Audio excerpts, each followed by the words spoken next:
तो hello dear students, welcome back to this session of ICT virtual classroom. ICT virtual classroom के इस session में आप सभी का एक बार फिर से स्वागत है। आज की क्लास में हम लोग बात करने जा रहे हैं क्लास 11th सब्जेक्ट फिजिक्स के ऊपर, कक्षा 11 विषय भौतिकी विज्ञान के ऊपर।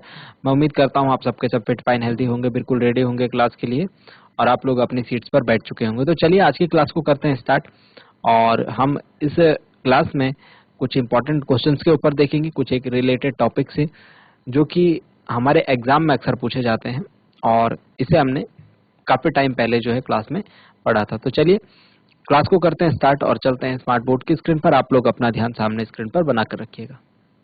तो चलिए डियर स्टूडेंट्स, प्रक्षेप्य गति के बारे में और यहाँ पर हमने जो चीजें सीखी थी वो थे 3 फॉर्मूला जिन पर आधारित हमने काफी सारी बातें करी थी और आज की क्लास में भी हम इन्हीं को ही जो है कंटिन्यू करेंगे।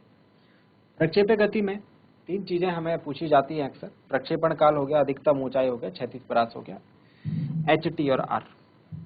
ठीक है, सॉरी टी एच और आर क्रमशः। तो टी के लिए, एच के लिए, आर के लिए क्या फॉर्मूला है, क्या हम अप्लाई करते हैं, ठीक है, वो हमने सीखा था अपनी पिछली क्लास में। आज हम इसको ही करेंगे कंटिन्यू। चलिए, तो क्वेश्चंस आपके सामने मैं नोट डाउन कर रहा हूं, इनके सॉल्यूशंस करने की हम कोशिश करते हैं और देखते हैं क्या किस तरीके से हम इन कॉन्सेप्ट्स को क्लियर कर पाएंगे। क्वेश्चन है, एक गेंद को 50 मीटर प्रति सेकंड के वेग से 50 मीटर प्रति सेकंड के वेग से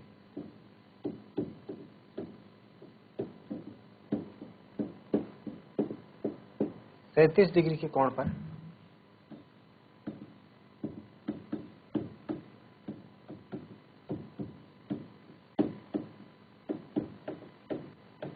प्रक्षेपित किया गया है। 2 सेकंड के बाद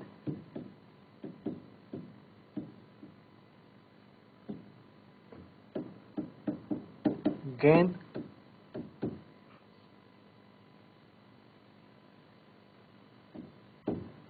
का वेग सदिश वह चाल ज्ञात करें। इस तरीके का एक क्वेश्चन हमारे पास है।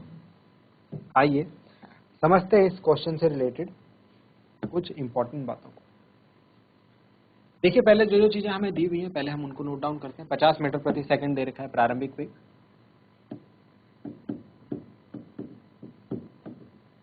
प्रारंभिक वेग u is equal to 50 metre पर सेकंड। ठीक है, हम ये जानते हैं कि वेग एक सदिश राशि है और एक सदिश राशि को उसके 2 लंब घटकों में तोड़ा जा सकता है, वियोजित किया जा सकता है। ठीक है, ux और uy। ठीक है, तो अगर इस u की बात करें, प्रारंभिक वेग की बात करें, तो इसके लिए जो ux आएगा क्या होता है, u cos थीटा। क्षैतिज दिशा का घटक क्या होता है, u cos थीटा, मतलब 50 cos थीटा कितना होगा भाई, 37 डिग्री है। याद करो कोण कितना है, 37 डिग्री है।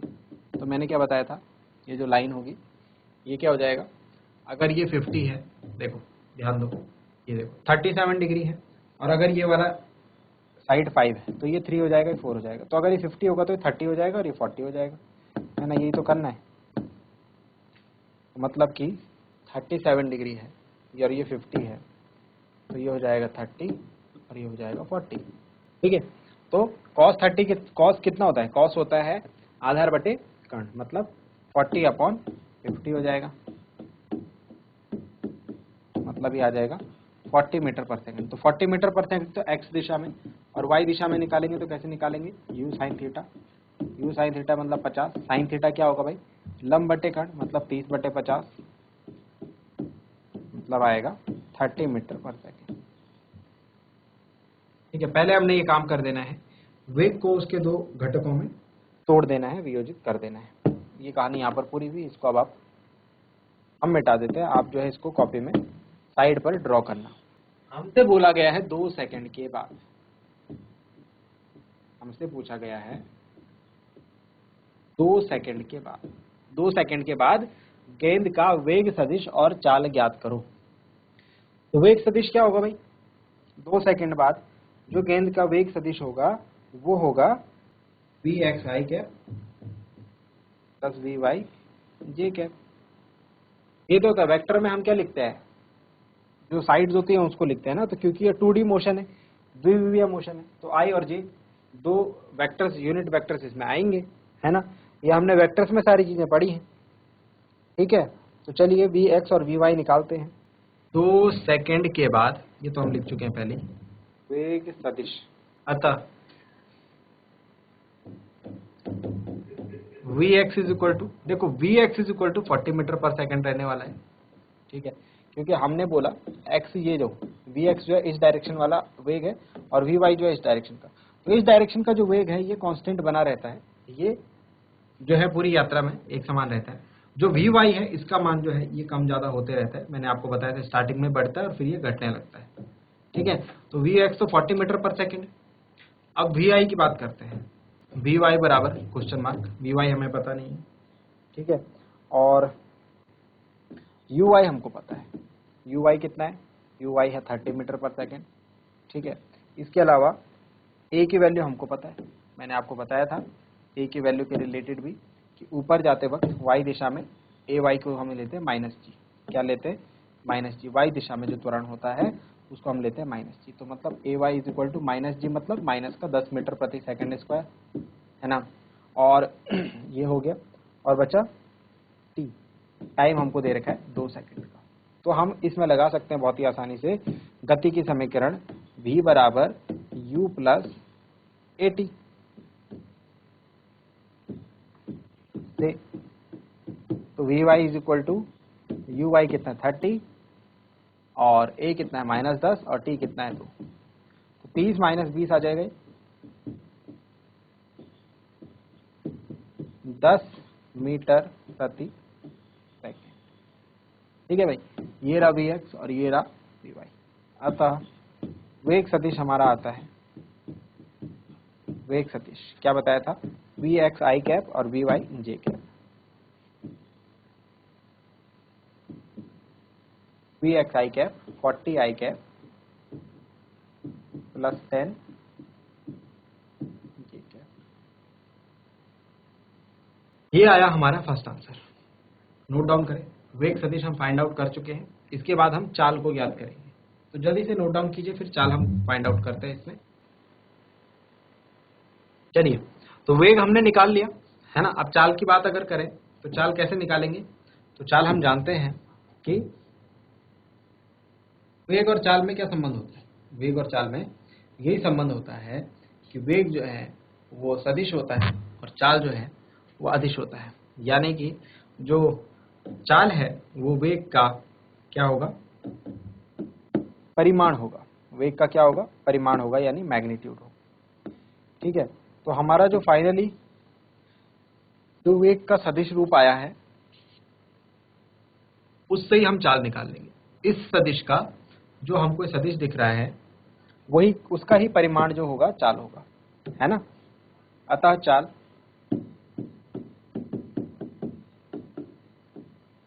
सदिश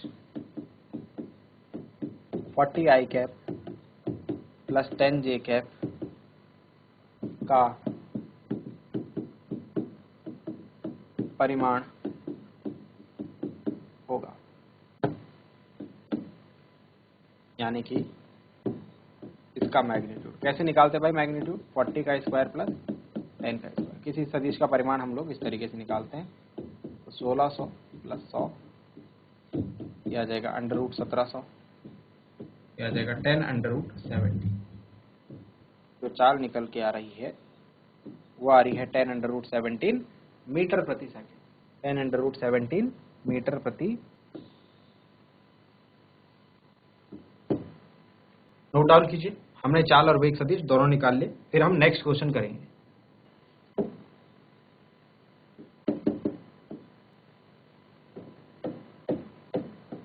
जमीन से जमीन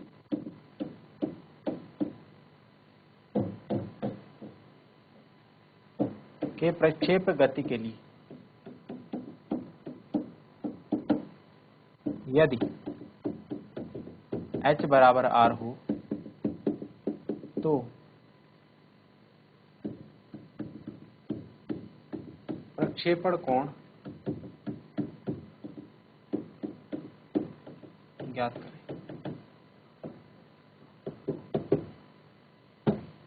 तो प्रक्षेपण कोण ज्ञात करें। देखिए भाई, जमीन का क्या मतलब है। सपोज ये हमारी जमीन है, हमने यहां से बॉल को उठाया और ऐसे फेंका, वापस जमीन पर आ गई, तो इसे कहते हैं ग्राउंड टू ग्राउंड, जमीन से जमीन तक।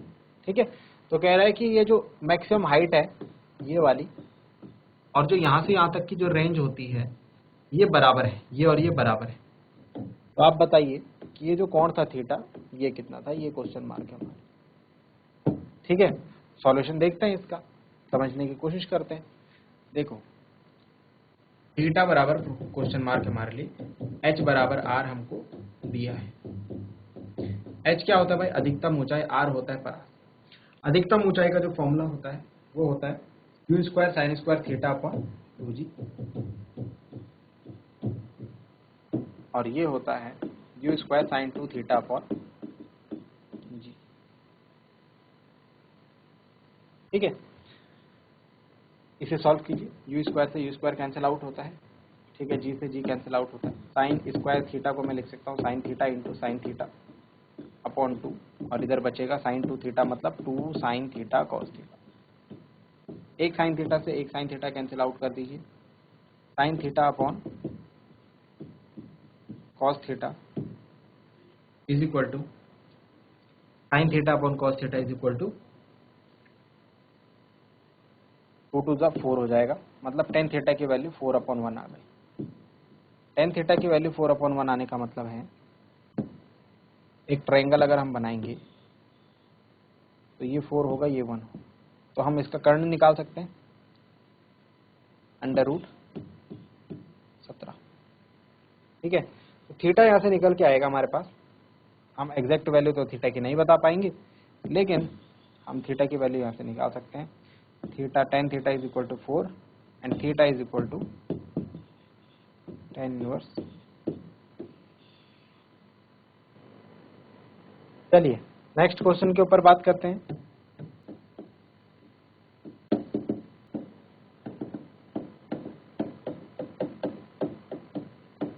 प्रक्षेप गति में, ठीक है, वही ग्राउंड टू ग्राउंड है, जमीन से जमीन, उसमें अधिकतम ऊंचाई हमें दी है।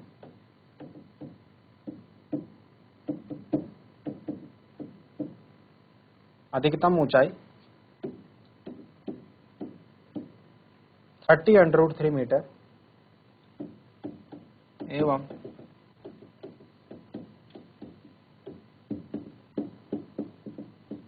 क्षैतिज परास 120 मीटर हो तो प्रारंभिक वेग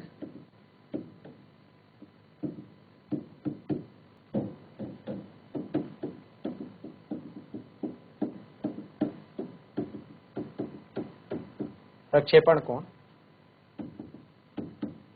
ज्ञात करें।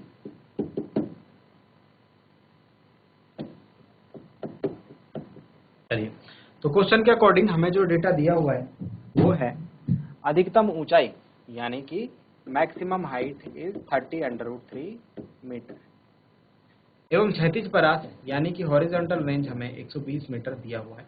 हमें एक तो u फाइंड आउट करना है और एक थीटा फाइंड आउट करना है। प्रारंभिक वेग और प्रक्षेपण कोण हमको ज्ञात करना है। सॉल्यूशन देखेंगे। इसका सॉल्यूशन देखते हुए हम ये बात करते हैं कि h का मान हमको दिया हुआ है 30√3 मीटर, यानी कि मैं ये कह सकता हूँ कि h की जो वैल्यू होती है वो होती है u square sine square theta upon 2g is equal to 30√3। इसको समीकरण नंबर 1 बना दीजिए, कुछ नहीं करना, इसको समीकरण नंबर 1 बना देनी। ऐसे ही क्योंकि हमको r का मान 120 सेंटीमीटर दे रखा है, इसी प्रकार मैं ये देख सकता हूँ कि r का मतलब होता है u square sine 2 theta upon g, तो ये हमको दे रखा है 120 मीटर। इसको समीकरण 2 बना दीजिए। अब क्या कीजिए, समीकरण 1 और समीकरण 2 की तुलना करा लो, या तो उसको काट लो या तो डिवाइड कर लो, है ना, कुछ भी कर लो। तो डिवाइड कर रहे हैं समीकरण 1 और 2 को, समीकरण 1 डिवाइडेड बाय समीकरण 2, ठीक है। डिवाइड करने पर हम पाएंगे कि ये कुछ इस तरीके से डिवाइड होगा,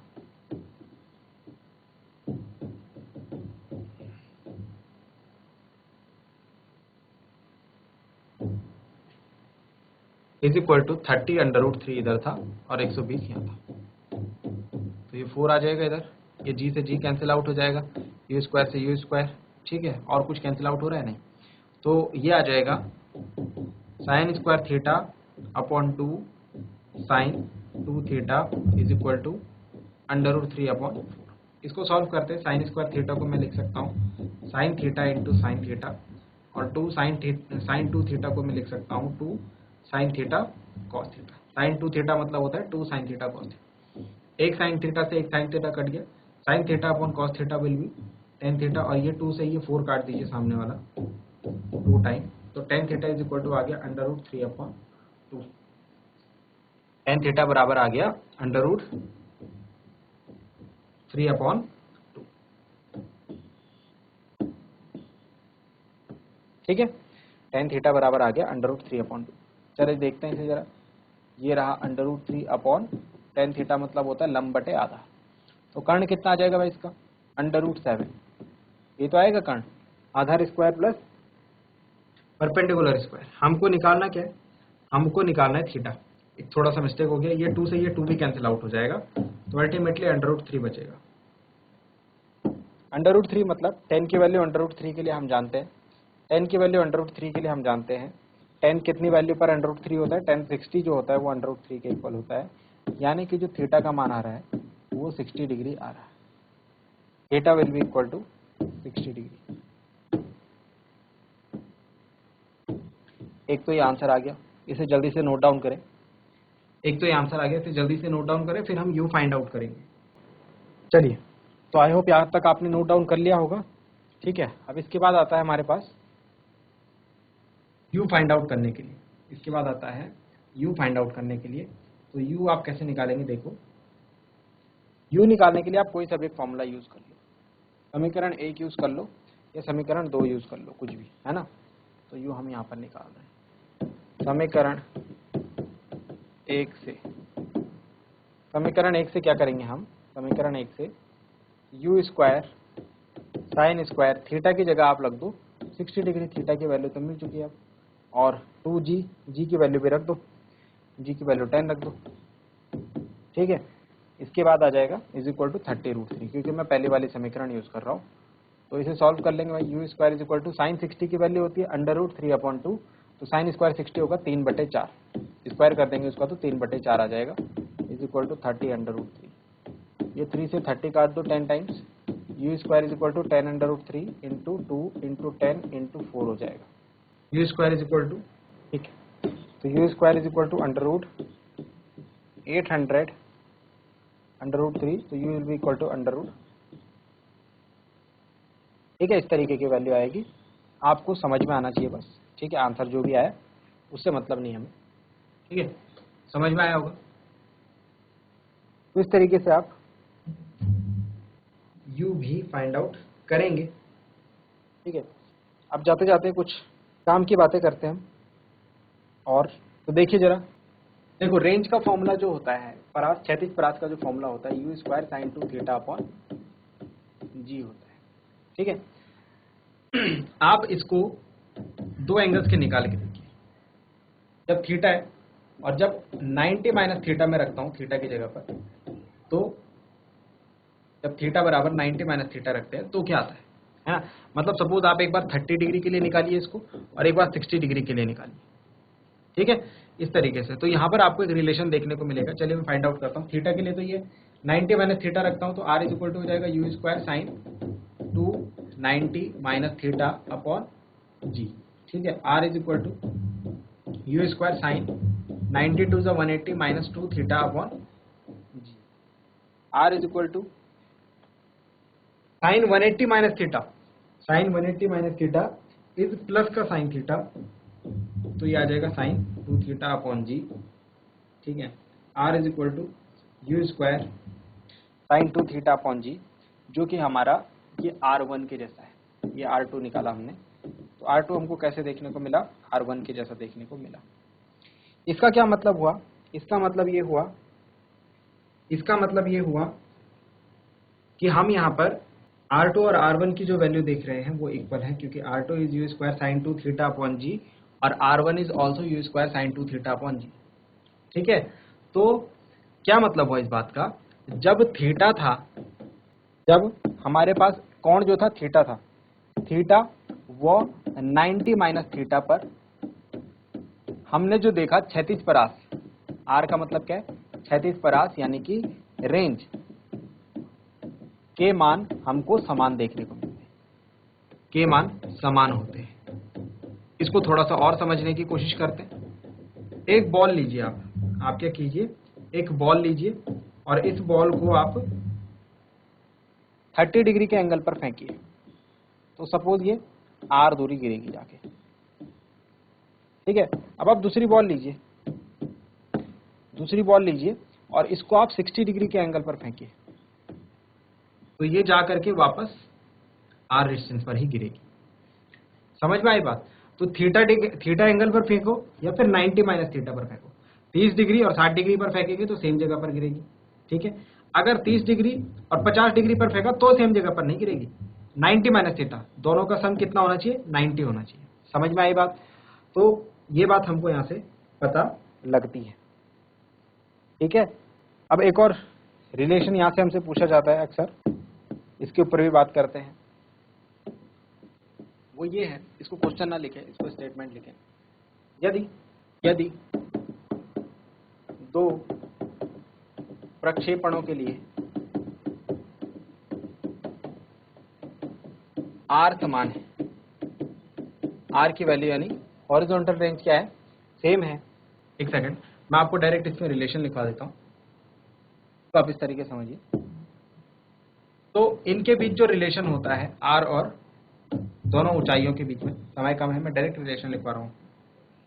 जो रिलेशन होता है वो निकल के आता है R is equal to 4 under root H1 H2। R is equal to 4 under root H1 H2। H1 जो है फर्स्ट प्रोजेक्शन की हाइट है और H2 जो है वो सेकंड प्रोजेक्शन की हाइट है, जबकि दोनों के लिए जो रेंज है, दोनों के लिए जो क्षैतिज परास है उसका मान समान है। सो डियर स्टूडेंट्स, मैं उम्मीद करता हूँ आपको जो बातें बताई गई हैं वो आपके समझ में आ रही होंगी, इंटरेस्टिंग आपको लग रही होंगी और आपने साथ ही साथ उनको नोट डाउन किया होगा। ये भी उम्मीद करता हूँ घर से आप इन चीजों को एक बार रिवाइज करके जरूर लाएंगे। मिलते हैं अगली क्लास में एक नया और इंपॉर्टेंट टॉपिक के साथ। क्लास से जुड़ने के लिए आप सभी का बहुत बहुत धन्यवाद। Thank you very much and have a nice day.